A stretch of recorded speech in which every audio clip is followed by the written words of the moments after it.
yoz oylarida uchraydigan 3 ta top allergiya. Uchinchisi sizni hayratlantiradi. Birinchisi bu quyoshdan bo'ladigan allergiya. Quyoshdan allergiyasi borlar SPF kremlarsiz, bosh kiyimlarsiz va qora ochkilarsiz ko'chaga chiqisha olmaydi. Ikkinchisi bu o'simliklar gulini changidan bo'ladigan allergiya, pollinoz deb aytiladi. Ya'ni gullagan o'tlar va daraxtlarning gulchangi burun bitish, aksirish, ko'z qichishish olib keladi.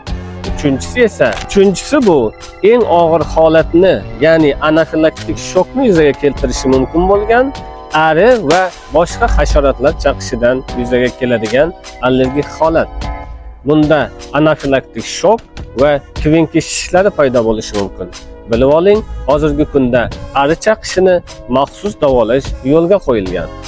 Sizda ham yuqoridagi shikoyatlar bezovta qilsa, bizga murojaat qiling. Biz sizga yordam beramiz.